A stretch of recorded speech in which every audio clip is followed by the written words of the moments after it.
and welcome to episode 18 of That 60s Recording Podcast, conversations inspired by the golden era of recording. Okay, so got a really exciting episode for you today. Before we dive in, I don't have any admin this week. It's just plain old getting right into it.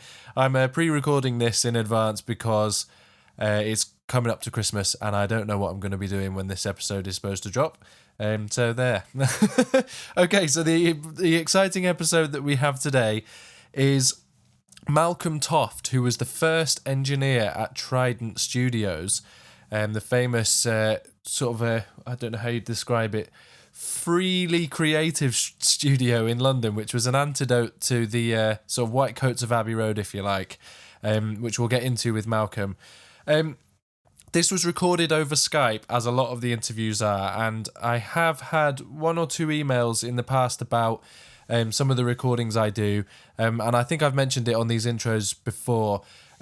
Really, really lucky to have people of, say, Malcolm's stature and others who I've had on the podcast. They take their time out to come and speak to me for no real personal gain, and it's such a great way to archive the stories that they've got to tell. And with that in mind, not everybody is set up in their house in order to record. You might think that's odd, seeing as a lot of the people I speak to are legends of recording history, but that's just the way it is, and it means that I have to record it through Skype, Skype, unfortunately, is fairly unreliable when it comes to the sound quality that you're going to get. So the sound quality of this was fairly poor, and I've managed to tidy it up as best as I can. So it's should hopefully be a comfortable listen, but it's not. It won't sound as good as, say, my voice does right now. That's not to say that my voice sounds good. It just means to say that the recording quality is good. Okay, so please forgive me for that, and I hope that you can take the content that Malcolm's saying, because it really, really, really is just fantastic, absolutely fantastic. And I hope that you've gone and checked out his course, which is allaboutrecording.com, I think. I'm just going to very quickly type that in, allaboutrecording.com, that's correct.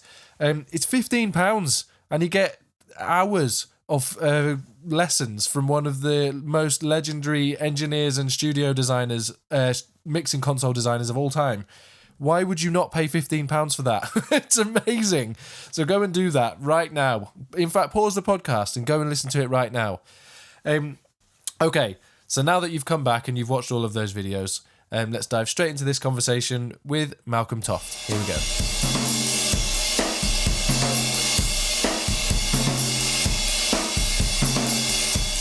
Okay, so I'm really, really pleased to be joined by Malcolm Toft, who, if you don't know, was the first recording engineer at Trident Studios back in 1967, and has very kindly agreed to come on and speak to us about some projects he's got going on now, but also cover his history in 60s recording, of course, and beyond. So thank you for coming on, Malcolm.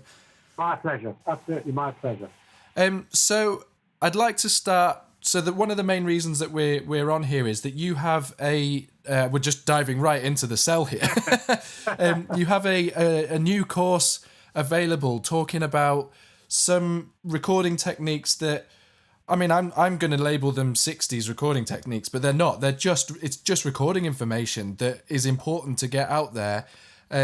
That you've put together, and we'll talk a bit more about them, about the specifics of it later. But if you could just give us an idea of how that course came about and why you decided now was the right time to do that. Yeah, there were two main reasons, actually, Joe. One was that I thought for a long time that I'm one of the sort of, I use the phrase dying breed of the early recording engineers who literally, I started off recording on a mono tape recorder, and then playing that back and recording onto another monotape recorder to overdub. So I've come all the way through from that, and in that time, recording has changed absolutely beyond any kind of recognition, and recording has become very democratized, which is very good in one way. But of course, the other side of the coin is that there are also less routes now for people to actually get proper knowledge about recording. I mean, I served what you might call an apprenticeship the only way to get into recording was to join a recording studio, and therefore when you joined the studio, you got taught the techniques. So you learned how to do things, you learned the proper way, and you learned from the older guys who were passing it on. There's none of that now because you can't get jobs in studios. Studios are closing down. But that's good in the sense that people can record at home. But as a consequence of that, there's a tremendous amount of misinformation out there, which was the other reason why I wanted to do it. So the first reason was to pass on my knowledge that goes back literally 50 odd years in recording and all the way through. And the other side of it was that looking on YouTube and looking at some of these courses, I'm just, I despair, for want of a better word, at the lack of information and misinformation that's out there. So I've tried to put together a series of concise tutorials that cover, there's 25 tutorials that cover just about every topic and a lot that aren't covered on YouTube, like delve into slightly the technical side of it, but to explain the reasoning why. But the theme through all of the tutorials is that it's not about spending money on equipment. You can get very good results by just using simple equipment. But if you know the right type of microphone to use in the right place, in the right acoustic space, everything else can follow on. The tenet is quite simple. It's that you start off with the right instrument properly tuned in the right acoustic space with the right type of microphone in the right position. If you get those things right, everything else becomes very simple after that. You can record on a set recorder, you can record on a massive studio console, it doesn't matter. But it's the old thing, garbage in, garbage out. If the first bit's right, you'll never get the next bits right, And it's all about what you have to do is listen to the instrument, especially when you're recording drums.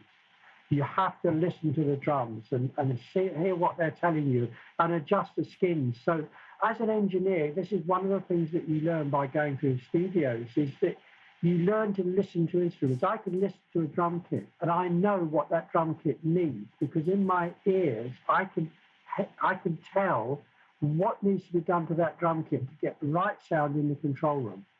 And it doesn't matter how many microphones you use, if the kit itself is not sounding right, you will not get a good sound. And it's obvious, it's simplicity itself. And this is what I try to put across in the tutorials. It's about technique and it's about understanding the basics of it rather than people love to go and spend money on gear and think that will solve their problems. And of course, it isn't the answer. It isn't. So that, in a nutshell, is what the tutorial is about. I'm just trying to pass on the knowledge that I've gleaned over 50-odd years in the industry. And I'm a little bit unique because I've gone from being a recording engineer to an equipment designer rather than the usual course, which is a recording engineer becoming a producer. And I was always more interested in, well, what makes sound and why does it do this, et cetera, et cetera. So I do come from a slightly different background in that sense. So I'm able to explain some of the slightly more technical aspects, what is compression, how is it used, why is it used? And I even explain some of the origins of, how compression became used and how EQ became used in studios. One of the little questions I always ask people, and nobody ever knows, is I say, why do we call it EQ? Why is it equalization? Why is it? And people go, well, I don't know. It's just a word that we've used, equalization. The reason goes back to the very early days of the BBC, when the BBC were using different studios to announce from. You'd have somebody doing the news and somebody else singing in another studio. And they came from different studios, and they noticed that the sound from the different studios was different. The volume was different, and the timbre of the sound was different. So therefore, they used tone controls, very basic tone controls, to equalize the sound between the studios. And that's how the word equalization became used. It's such a great story. Yeah, and nobody, I've asked so many people, I said, well, even recording engineers, I say, why do we call it EQ? And they go, well, it's EQ, it's equalization. Yeah, but what's the origin of it, And again, going back such a long way, I was, taught this stuff and told this stuff. And it's obviously very basic, because back in the day, equalization, tone control was total anathema. Everything had to be flat. Everything had to be, to a certain standard, to a certain level.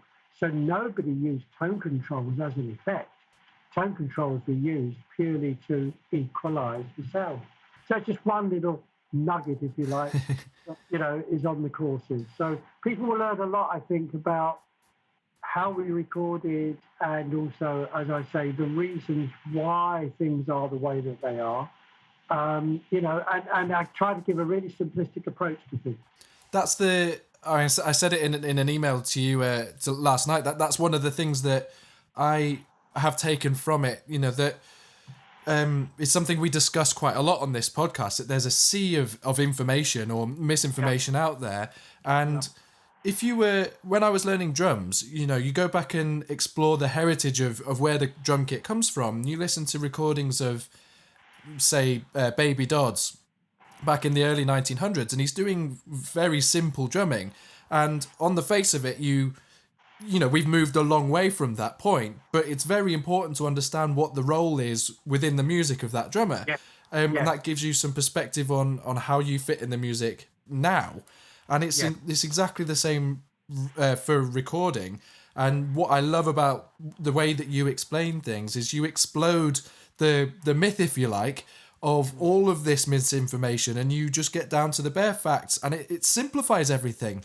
And on sort of the face of it, everything is quite simple. And I really enjoy that's what this course does. Yeah, it's simple and it's common sense. And I think it's very easy to overcomplicate, because these days, you see, we weren't able to complicate it because we didn't have this plethora of equipment that you've got now. We didn't have plugins, and we didn't have, again, I suppose this is where we're going to go on to, but at Trident, when I started, we had literally, I think it was 2 LA2A compressors, 2 EMT plates, which, for those of you that don't know what an EMT plate is a huge box with literally a steel plate in it that has a microphone one end and a pickup the other end, and you sent the signal down. You had like a speaker, if you like, a transducer at one end. That would send the signal down, and the microphone transducer at the other end would pick it up. So you had the reverberation through this steel plate, and that's all we had. And if you wanted to vary the delay, you had a motor that actually dampened the plate. Oh, cool. And that's what we had. I mean, that's what we used to make all those great recordings, Hey Jude and, Space Oddity, and all these fantastic recordings that we did at Trident back in the day. Literally 2 compressors and a couple of spring reverbs. Wow. An 8-track recorder, and the 8-track recorder wasn't even running at the proper speed, which is another story. We ran on English mains, and it was an American motor that ran on American 60 hertz. I see. And so we ran at 50 hertz. So instead of running at 15 inches per second, it only ran at 13 inches per second. So, of course, this was the first 8-track in all of Europe, was it not? We had the very first 8-track recorder in Europe, yeah. We opened the studios, Trident opened the studios, and I think it was March, April 1968, actually. And we had the very first 8-track. And we had the very first 8-track console as well, which, I remember looking at it thinking it was a Starship Enterprise, 8 meters across the front of it. Wow. So that was imported from the US, was it? No, the console was an English console. Okay. Made by a company called Sound Techniques. The tape recorder was an Ampex AG440, and that was imported from America, and that was a transistor tape recorder, one of the first transistor tape recorders, and all the tape recorders were in another room. So the control room was quite small. So we had the tape recorders in another room, and we had a tape op, a tape operator, and you would communicate to him via a telephone. So you would ring him up on the phone, and you would say, "Okay, press record," and you hope to press record at the right place. And of course, the dodgy part was when you wanted to drop into a particular track, and you go, "Can you run it back to the middle 8?" And if the tape op either didn't know where the middle 8 was or got the wrong middle 8, you could drop in at completely the wrong time. I mean, it was designed for knock-ups, basically. There were quite a few, you know. It just seems, I mean, I'm sat here recording this conversation on Logic, and I know the way that I work every day. I get in my studio and I label my tracks up when, you know, I get sent a song to play on, and I can see it says intro and verse and chorus and so on. And I just think the ease of, I just move the mouse and click there. And even something that simple was a relatively complicated process. I mean, one funny story, I was working with Tony Visconti, and we were doing, I forget the name of the band, and we were doing this track, and we ended up, next day we came in to listen to the tracks, and we looked at the tape box, and there was a track called Into Sudan. And we thought, well, we didn't record a track called Into Sudan. What the hell is this? You know. So we played the tape back and the tape op over the microphone. You know, sometimes we the only way the tape op knew the name of the track was when we'd say, you know, it's Hey Jude, tape 1 or something like whatever it might be. So like, oh, it's called Hey Jude, and they'd write it in the tape box. So on this particular track, I had said to the band over the talkback, oh, we'll have to do it again. You come in too sudden. And the tape op couldn't spell sudden, so it came as Sudan. And it was called Into Sudan. So he missed the name of the track, and he thought it was Into Sudden. Amazing. I love it. I love those little quirks that you get from the sort of that way of working. It's brilliant. I mean, it was, you know, you look back on it, you think, how did we actually do it? But it all seemed perfectly logical and sensible at the time. Yeah. You know? It must have been a really fun, collaborative environment to work in. I mean, often recording is now quite isolating. I mean, I work by myself nearly every day. And you probably, you know, how many people would have been in the studio with you at any one time? 3 or 4? Oh, at least, yeah. I mean, in the control room, you mean? Aside from the artist. Well, in the art, I mean, you know, we recorded big, you know, we had big, fantastic, you know, back in the day when you had big orchestral sessions, and I used to love those. I mean, we had 4 big tannoy speakers in the control room. Huge things, they were 15-inch, you know, drivers. And the great thing, if you had a string set, say you'd have strings, brass, you know, and a rhythm section, and you'd get the drum sound and you'd get all that, and that would be on one track, for example, and then you'd get the strings and they'd be on another track. So you'd get the sound on the strings, and then you'd get the brass, you know, the drums, the horns, whatever. And then after you've got you know, you'd say to the musicians, can I just hear a bit of drums, please? So the drummer would, you know, be a great drummer like Clem Catini or someone like that, you know. Ronnie Verrill, you know, could be any one of these guys, and because they knew exactly how to play the drums for the studio. Yeah. And you get that sound, and then you get the sound, you get the bass sound, and it would be Herbie Flowers or some fantastic bass player, you know. And you know, you get all the instruments, and then you push the faders up. You say, okay, can we have a complete run through? And I mean, the hairs on the back of your neck would just go up, and you heard the strings come in and the brass and everything. It would be like a mix, you know. And oh my. It was just an amazing thing. It was such a rush. I mean, it really, really was in those days to have all those musicians playing together, you know, reading the dots, and it was amazing. I can only imagine. I mean, you've just name-checked like the cream of sort of British session players. Unbelievable. Yeah, Alan Parker on guitar, you know, or whatever it might be. I mean, unbelievable, you know. You look back on it, you don't realise at the time that you're kind of making history and you're doing all this stuff. It's a job. But the thing that, you know, again, something that I feel is very sad these days is we've lost the spontaneity in music very much. You know, back in the day, again, we only had 8 tracks. And this is something I talk about quite a lot to people, is that, you know, it's great that we've got 150 tracks now or the unlimited number of tracks that we can work on. It's great that we can collaborate with people over the internet. We can send them tracks, we can add stuff on, we can do this, we can do that.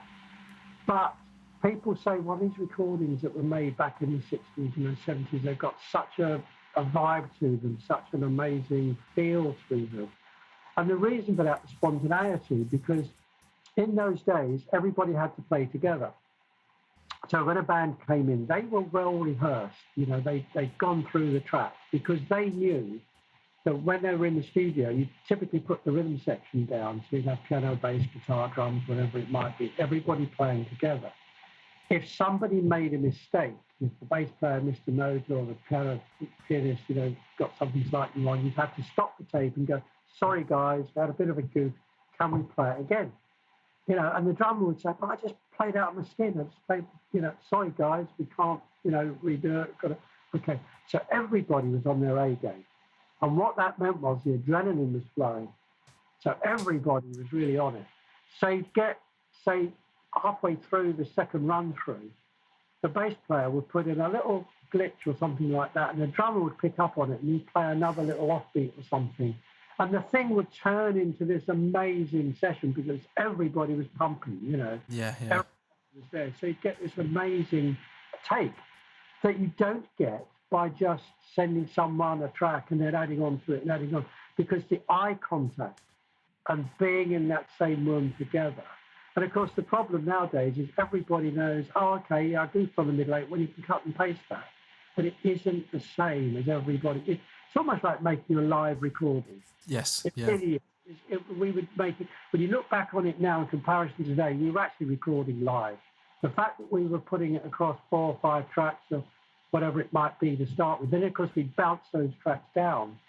So we take the drums, the bass, guitar, for example, put those onto one track, and then we, mix the tracks together so that you do many sort of what's called track bounces to get to your 8 tracks at the end of it. So by the time and this was another thing that literally as an engineer, you were mixing as you went.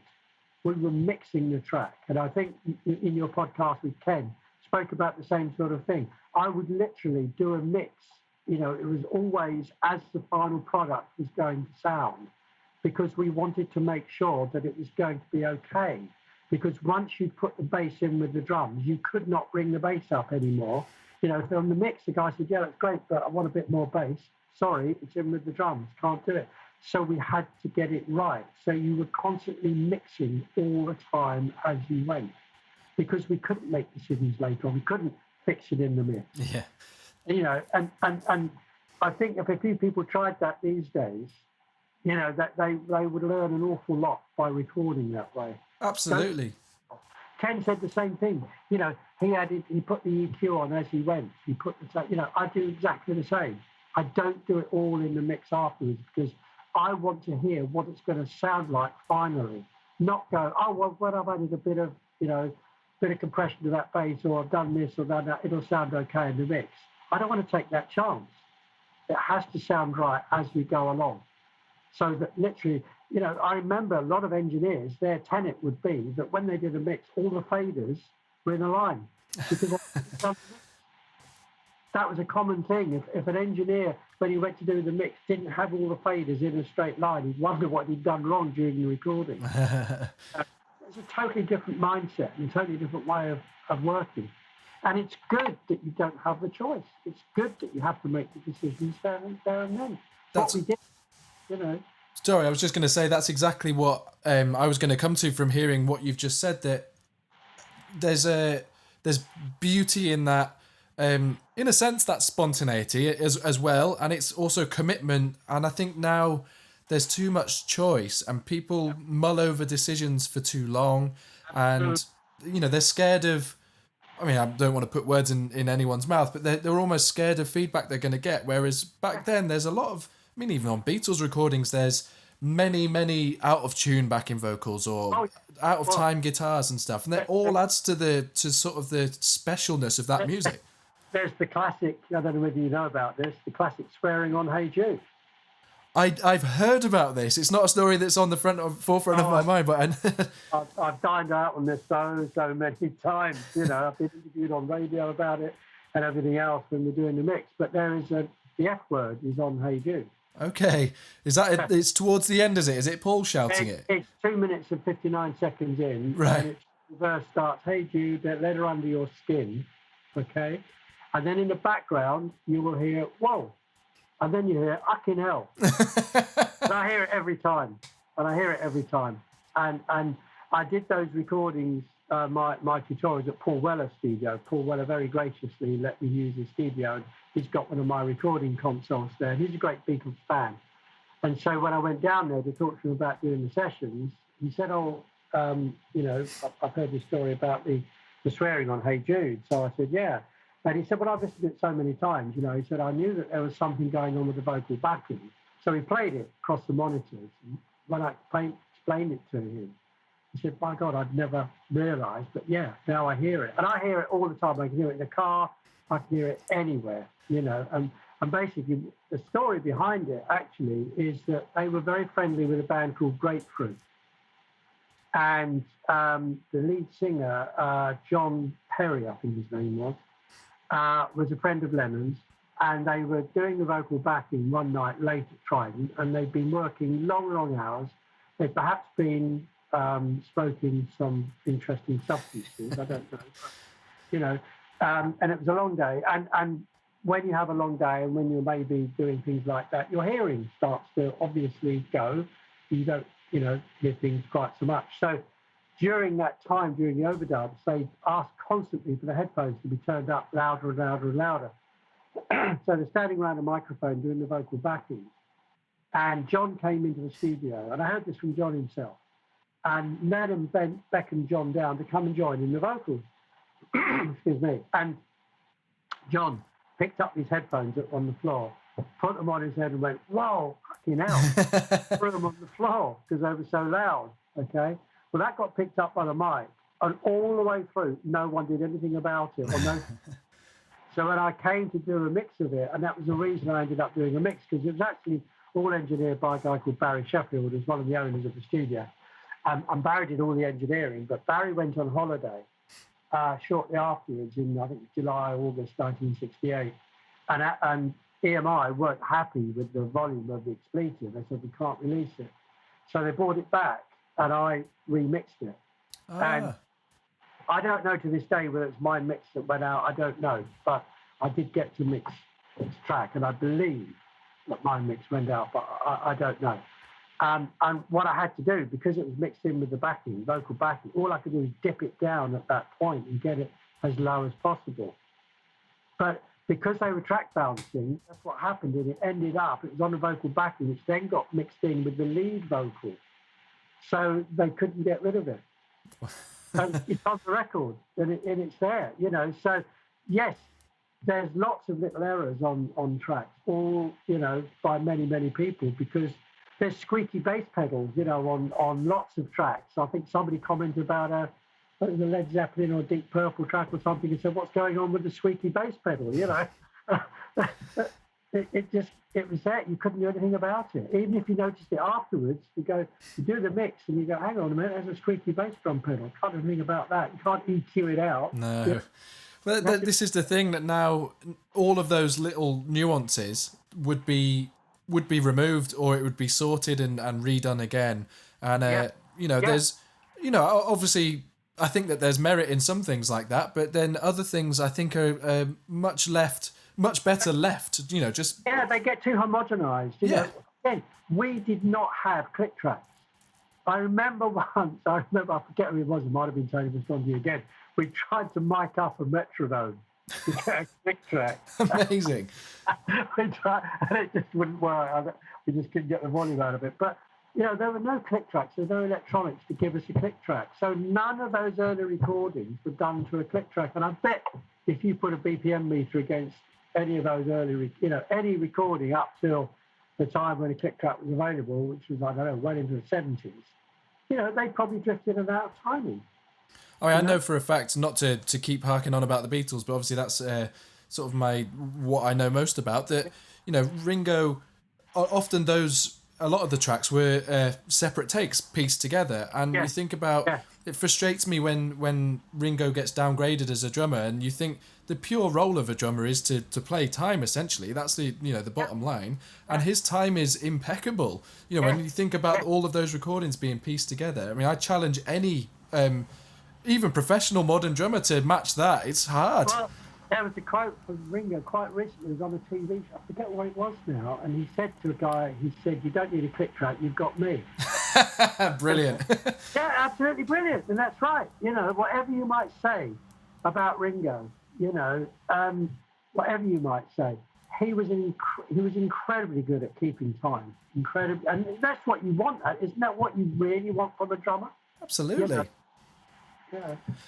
I'm really interested, just because we've touched on it now, for just to sort of talk a little bit more about the mixing of Hey Jude. I'm sure it's something that you've raked over a lot of times, but I don't know how old you were at that point, but presumably you'd been at Trident for a couple of years. I was 22. I mean, that's unbelievable. I mean, what Beatles had obviously they were the biggest band in the world. Yeah. What was your feeling to suddenly be, what was it, 5-6 years earlier you were working at a small studio? Is it Tony Pike Music you were at? Yeah, that's right. Yeah. I started off. Yeah, I just go back a little bit over that. I mean, my career. Just to go sort of way back how I started. Again, I was a post-war baby, etc. And I think there's a couple of seminal moments in my life, and I think one was when I heard the first rock and roll record, which I think was either Buddy Holly or Chuck Berry, one of these songs. I heard it on a jukebox when I was about 11 at school, and it just changed my life forever. It was the devil's music, and it was just the most wonderful thing. And then the second thing was when I saw Buddy Holly playing a Stratocaster with a white scratch plate, And of course, we didn't have access to any of that stuff after the war because there was an import ban from America. You couldn't get American goods. So I saw this either on the TV or on a film, and I saw this solid body electric guitar that I'd never seen before. And that totally turned me on to music, and I wanted to play guitar, So I, as so many kids did in those days, formed a school band and started playing, etc., etc. And when I was about 14, we made our first recording at a studio in called near Wimbledon called R.G. Jones. Okay. And that was all mono again. And we didn't even use our amps. We had to plug into the wall and send back over headphones the sound that the engineer thought we wanted to hear. and the only thing that was live was drums. And this is another good point, really. But the difference going into a studio and listening to the sound through their monitor speakers as opposed to what we heard on mum and dad's Dansette or Valve record player was like opening a door. It was like going from black and white TV to somebody showing you a color TV for the first time. For the first time in my life, I actually heard true bass. I actually heard the sizzle of the cymbals. And I knew when I heard that, this is what I want to do. I want to be around that sound, and I want to create that sound. And I actually spoke to the owner of the studios, R.G. Jones, on that very day. And he said, how do I get a job in the recording? He said, you've got to study at university, you've got to get an electronics degree. And I thought, no, there must be an easier way than that. But at the age of 14, I then knew what I wanted to do. I just knew that was going to be my career path. I wasn't going to make it as a rock and roller, guitarist. I knew that that's where I wanted to be around studios. Fantastic. You did take a keen interest in the electronic side, and I remember you telling me we spoke briefly on the phone before we had this conversation, and you told me you built your own desk at 17. Yeah, I was 17 when I built my first console because I'd always been interested in the electronic side of things, and by that time, I hadn't got my first job in a studio. I was building this at home. I turned our front room where we used to practice with our band into an inverted commas recording studio. And I built this wooden console. And every week out of my salary in my first job, I bought a small valve preamplifier. It was, get the name of it now, it was an Italian valve with a preamplifier. And I put all these in a box, 6 of them, put them in this cabinet and linked them all up. I couldn't understand because I didn't understand sums and things like that. Why, when you turn the volume up on one, it affected the volume on another. They were all interrupting. And my girlfriend at the time, she worked for an electronics company, and she knew a guy there, and he built me a little transistor summing amplifier in a tobacco tin. Problem. So yeah, I've got a cutting of me. I was in the local paper at 17 that Malcolm Toft 17 of Walton Avenue, Kingston, has built a recording studio in his home and hopes to get a job in the recording industry later on. Yeah. And then I got my first job at the studio, Tony Pike Music in Putney, which was all totally mono. We had two mono tape recorders, and you would record everything onto one mono tape recorder, all the band backing. You would play that tape recording back and put it onto another tape recorder, adding the vocal as you did it. Wow. So that was our overdubbing. And the mixer that we had was like 4-channel valve. The reverb was a spring Hammond reverb hanging from the ceiling. And that was it. But there was no soloing, there was no muting. The foldback was literally straight off the output of this little valve mixer. But what that taught me, and what I was taught by Tony, was to use my ears to solo. So I could listen to a recording as it was being made, and in my head, I could isolate the bass, I could isolate the drum. We had to do that, and I learned. It was great because we did a lot of background music there. It was only a small studio, but I learned how to mic up a clarinet, how to mic up a viola, how to mic up a upright piano, how to mic up a bass. I learned an awful lot at that studio. And then I went on to CBS Studios in London after a couple of years, and ended up running their smaller studio. So that was at CBS you were using 2-track and 4-track. Is that again? Right? Yes, I was in their second studio. I was not in their main studio, which is actually how I got the job at Trident, because I ended up running their second studio, which is really a voiceover studio. We did a lot of commercial work and stuff like that, and I wanted to get into their main studio. But I couldn't get in because the engineer that ran it, a lovely guy, Mike Ross Trevor, brilliant engineer. But Mike, bless his heart, guarded his job very closely and didn't want somebody else to come in. And I'd heard that it was very difficult to move into the main studio. And I tried. And then one day, somebody said to me, one of the guys there said, "Oh, there's this new studio opening in London. It's called Trident.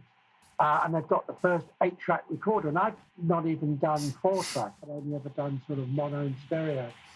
And I said, "This new studio's opening in London, and they've got an 8-track recorder, and I've got an invite to come to the opening party. Do you want to come?" So I thought, well, there's not many studios that are opening.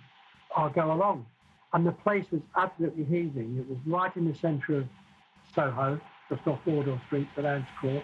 There's queues at the door to get in. And I found myself in the control room, and then in the control room is this 8-track console, she said earlier, with 8 meters on it. It looked like Starship Enterprise. And I was totally overwhelmed by it. And I got talking to this guy, and he was very sort of upper class. He said, "Hey, do you like our recording studio?" And I thought, gosh, you're not quite my type of person. But yeah, the studio's great. So I ended up going up to the next floor, and I met one of the owners, Barry Sheffield, who's a totally different sort of guy. And he just happened to say, "Where are you guys from?" And I said, "Well, CBS." He said, "What do you do?" He said, "Oh, I'm an engineer." And he said, "Oh," and he said to, I think there was 2 or 3 of us there, "Does anybody want a job?" I'll always remember this. He said, "Does anybody want a job?" And I put my hand up. It's like, didn't think any more of it. And I went home. And 2 or 3 days later at CBS, in the reception, there was a phone call came through. And Ivy, the lady in reception, said, "Oh, Malcolm, there's a call for you." And it was Barry. And he said, were you serious about wanting a job? Now, that party went on till about 3 in the morning. I left at about 7:30 to go back to Kingston to my mum and dad. Yeah. How he remembered me, I do not know. It's one of those moments in your life where something happens that was meant to be. Somehow Barry remembered me, and he tracked me down, Wow. And he said, because I had heard through the grapevine that they were looking for an engineer and couldn't find the right person. So something must have clicked between us. And he got me back there, and I met his brother, Norman, who was the chairman of the company. They sat me down in front of his desk, and bearing in mind I was, 22, they gave me a glass of red wine, and they said, "Okay, can you mix this track?" Now, I'd only done mono and stereo, so it was a total blag. So I sat in front of this desk and did a mix. I can't remember what the thing was, did this mix. And they basically sent me a letter the next day saying you've got the job. Fantastic. And I've still got a copy of the letter. Wow, very And cool. it said, I'd like to offer you the job as a balance engineer. The salary of £1,250 per annum. I mean, I have no concept of what that means. You might have to explain. In those days, it was over the £20 a week barrier. I'd just broken the £20 a week barrier. It was a milestone, you know, because if you're earning between 20 and 30 quid a week, you were doing okay. Amazing. You must have felt like you'd hit the jackpot. Well, I did. I tell you why, because they had an incredibly good overtime rate. Okay. The overtime was like double time. So I ended up, after 2 years, believe it or not, buying an Aston Martin DB5. Oh, my Lord. Wow. Because I was living at home. I know, everybody said, I wish, you know, kept it, blah, blah, blah. I paid £1,800 for it. So that's about, what, year and a bit salary? Yeah. It was 5 years old. I bought this red Aston Martin DB5. Yeah. Fantastic. Yeah. And then sold it a couple of years later because it was so expensive to run and break. So, yeah, I mean, you know, I did well there, but it was a total blag to get the job, you know. And then within, I suppose, a month of working there, I got assigned to work with this new guy who just come over from America called Tony Visconti, who had literally just come into the country. And he was working with this band called Tyrannosaurus Rex. And again, it's one of these things in life, you know, and I make this point about, you know, if you're going to be a recording engineer, you've got to be a good communicator, and you've got to kind of get on with people. And I'd only done a few sessions with Tony, and I can always remember I was in the studio setting up a mic, and his voice came over the talkback, and he said, "Hey, Mal, what star sign are you?" And I said, well, "I'm Taurus." And he said, "Well, so am I. We'll work together." And Tony and I worked together for 3 years. Amazing. And bless his heart, if you look at those tutorials, you know, Tony, who went on to record, you know, Bowie and Morris, you name it, you know, Tony's done a lot. Credits me with teaching him how to engineer, which I did because he was very keen to learn how to be an engineer. Fantastic. And he said, you know, my career wouldn't have taken off, which was very nice of him. But there's moments in your life where you take a different path, where things happen, and you either grasp that path or you don't, you know, and you have to go by your gut, and your gut tells you things. Well, speaking of which, I was going to ask, when you moved to Trident from CBS, presumably you were on in a comfortable position at CBS, and then Trident was a new venture that you had, I assume, no idea what you were getting into. No, I mean, let alone that you were going to be working with T-Rex a month later. No, it was or mixing Hey Jude later on that year. Well, yeah. It was a total gamble. It was, in fact, there was this great technical engineer at CBS called George Balla. He was, I forget what nationality he was, Polish or something. Oh, he could make things, he had a lathe there, he made copies of the Pultic equalizers and stuff like this, and they worked exactly like the original. This is going back to 1966, 1967. Brilliant guy. And he said, 8-track will never work because he said the heads are stacked too close together and you will get problems. He was actually right in a way, because what I learned to my cost on my very first session is that you couldn't record on 2 tracks, or you couldn't bounce onto an adjacent track. Okay. Because there was bias leakage between the tracks, and it caused tremendous feedback. And my first session was a guy called Alan Price, who played with the Animals. Mm-hmm. He was a keyboard player with the Animals, and we tried to do that, and we got this horrendous feedback. And he said, "What the hell's going on?" Blah, blah, blah, blah, blah. And then I found out that you couldn't actually bounce onto adjacent tracks. You know? So, yeah, but it was a total gamble. None of us knew where it was going to go. None of us had any idea. Norman's concept in setting up the studio was to simply make a studio that was more on the American lines. And he was absolutely right, because the thing about Trident that very few studios had at that time, because most of the studios were owned by record labels. So it had Decca, EMI, Pi, Philips. They all had their own studios. And so they were all run in a fairly authoritarian sort of way. I mean, you know, it's renowned that at EMI Abbey Road, you had to, you know, everybody wore white coats. and you had to get a chitty to get a microphone out of the store. So you'd have to, oh, I want a Neumann U87. Okay, right, write out a docket. You go down to the stores guy. If he's on his tea break, you know, he'll wait half an hour before he comes back to give you the microphone when you've lost that moment in the studio. And that didn't even change for the Beatles in many ways. You know, they were able to circumnavigate things, but, you know, again, if you listen to stories, you know, by Jeff Emmerich and the engineers there, they would say the same thing. It was very, very authoritarian, and they broke the rules. It was only because of the Beatles. The atmosphere at Trident was completely the opposite. The client was everything. We had this great guy there, Jerry Salisbury, who was like a ghost, and he would make you toast and Marmite sandwiches and a cup of tea at 3 in the morning. Wow. And the Beatles and the people that loved it, absolutely loved it, that if you wanted something, you know, at Abbey Road, the canteen closed at 5, and after that, you couldn't get a cup of tea. We were completely different. Everything was about the client. It was all about keeping the... And we had such a relaxed atmosphere. Nothing was too much trouble. You know, if you wanted a microphone, sure, we've got it. If we hadn't got it, we'd get it in, or blah, blah, blah. We'd do something, you know. There were no boundaries. And so when the Beatles came to Trident, they absolutely loved it. And the reason they came to Trident was because Abbey Road had not put in their 8-track recorder. Because, again, of their bureaucracy, they took a year to approve the tape recorder. Their technical guys spent a year checking out the tape recorder.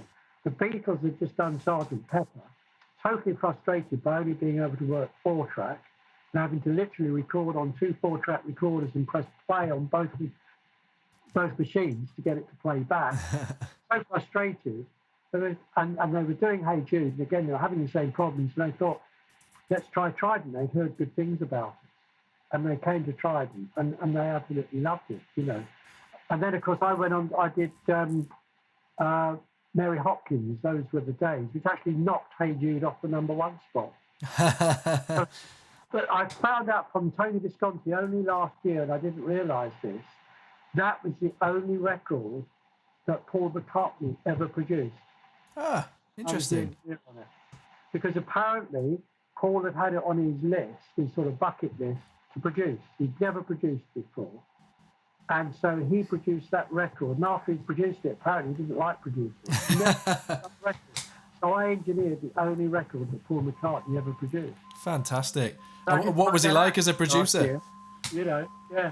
And Paul was lovely to work with, such a really, really nice guy. Poured me a glass of beer when he came in. He said, oh, my name's Paul. You know, yeah, right. I didn't know that. You know, and if you want to contribute anything to the session, he was really nice. Really nice. Fantastic. Yeah. Something I probably should have asked you way back at the beginning of this this little section of the conversation, but I want to get, how would you describe, I mean, you've just talked about Trident as trying to be sort of American influenced. But ironically, it's been known as a British sound. So what would you describe as the British sound? I think the British sound is the British musicians. You know, I think that's it in a nutshell. Very different approach to the Americans.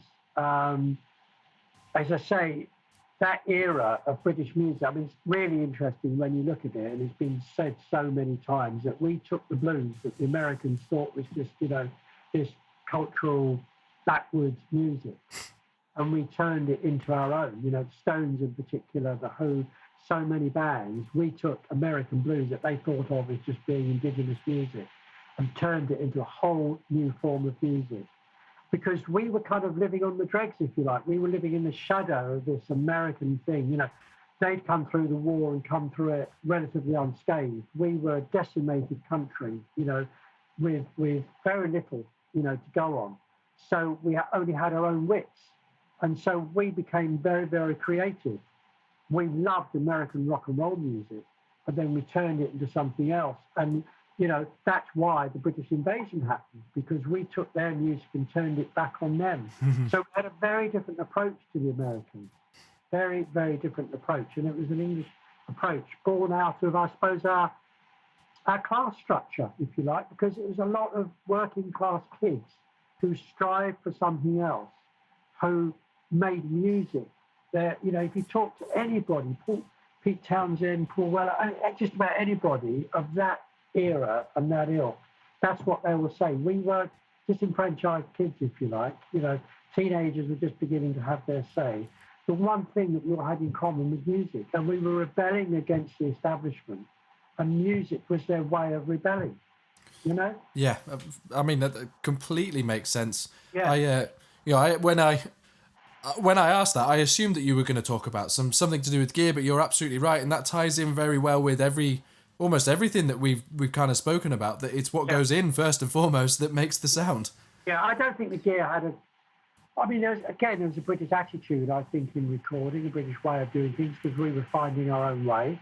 We were prepared to experiment, perhaps a lot more than, I don't know, because the Beach Boys experimented. I mean, it's difficult to say. I mean, we were always playing catch-up, I think. We were playing catch-up in gear, in so many things, because a lot of the gear came from America. All the recorders came from America back in those days. But we had a sound. We had a particular sound. And that's the irony of it is, of course, that all major recording consoles are British. Yes, you know, they're all British. The Leeds, the Tridents, the SSLs, Soundcraft, they're all British companies. And it's still the case today. You know. I do want to come to that. Just before we talk about that side of things, I'm interested to know if there was a standard, given how loose the structure was at Trident, was there a standard way of setting up a session, or was it just different ways for different bands, or how did it work?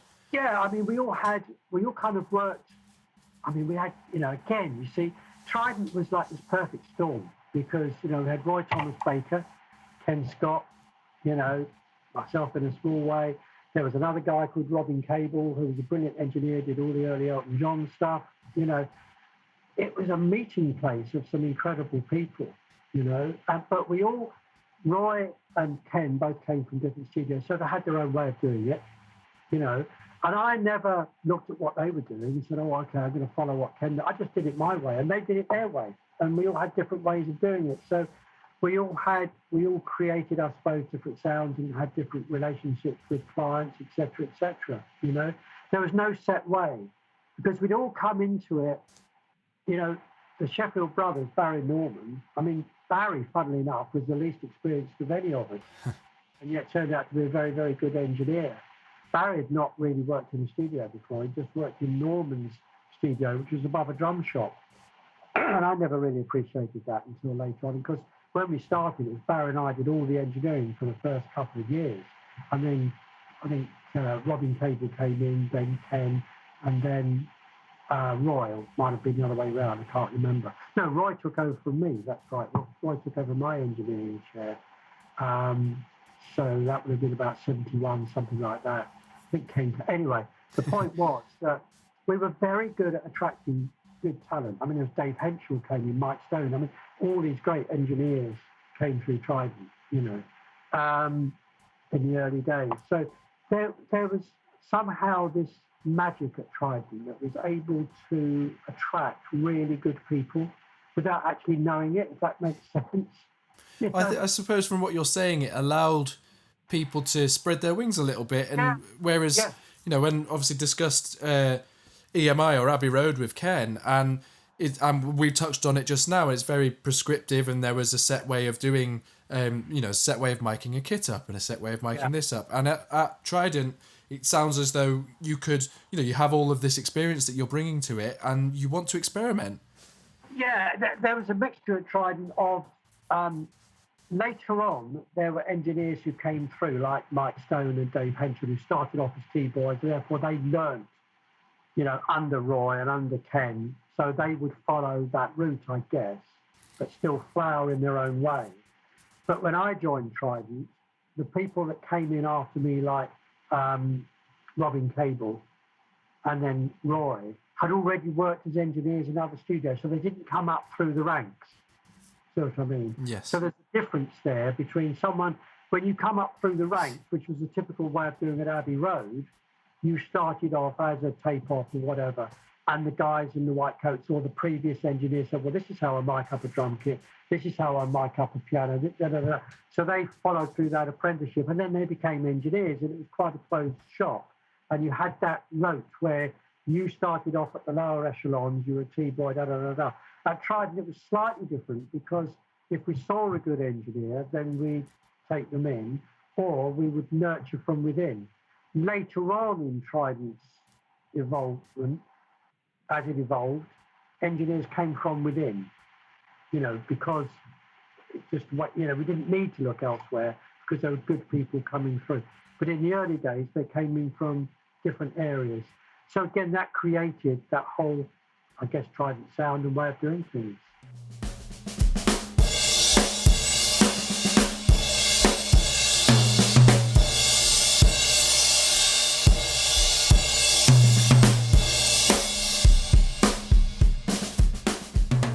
Okay, so there we go, Malcolm Toft Part 1. I really hope that you enjoyed that conversation as much as I enjoyed having it. I actually spoke to Malcolm on the phone about a week before we recorded that interview just to talk through the way the podcast works. And we ended up speaking on the phone for about 45 minutes. And he was exactly like that on the phone with me. He went over a few of the stories as the same stories. And he's just such a lovely guy to speak to. His passion for audio and this whole world in general is so clear, which is partly why he's recorded that course allaboutrecording.com and is giving it away for such little money. Is because he just is keen to pass on the knowledge. And I think that we should just be lapping it up. Somebody like him with his experience and his knowledge, anything he says, we should be listening to and taking it on board. So go and check that course out. While I'm here, another quick thing I just want to tell you about. I'm reading a book at the moment called Life on Two Legs by Norman Sheffield, who is the chap, if you don't know, who gave Malcolm the job that he mentions in this episode. He is one of the founders of Trident Studios. It's a really great book. It's broken up into small little sort of story tidbits, so it's good for picking up and putting down again. So go and check that book out. I'm not sure. I bought it off the website. It's Trident website. So I'll go and find out where you can get it and link it on there. So I'll just check the dates. And this will be dropping a few days before Christmas. So in 2 weeks' time, it will be the new year, 2021. Hopefully a better year for us all. Although I did start this podcast in 2020, so it's not been a particularly bad year for me. I've enjoyed it, even if it has been a little different. One last thing. I don't know if I didn't even mention in the opening. I'm experimenting with putting little segments of my isolated drums in between these sign-offs and the actual podcast interview. I hope it's all right. I'm going to listen back to it and I check that it's okay, and I hope it is. It's all me endeavouring to slightly professionalise this podcast. So yes, little improvements, small percentages. Okay, so yeah, it leaves me to say a big thank you to Joe Kane for the intro and outro music for this podcast. He is a very good friend of mine and a super musician, and I'm very grateful for everything he does for me. That also goes for David Henshaw, who provides me with wonderful artwork every fortnight for this podcast. And a huge thank you to you all for listening to this podcast this year and getting on board and helping keep it growing. I do really, really appreciate all of you listening and supporting me and emailing me and putting up with these rambles. All for an interview with some absolutely amazing people.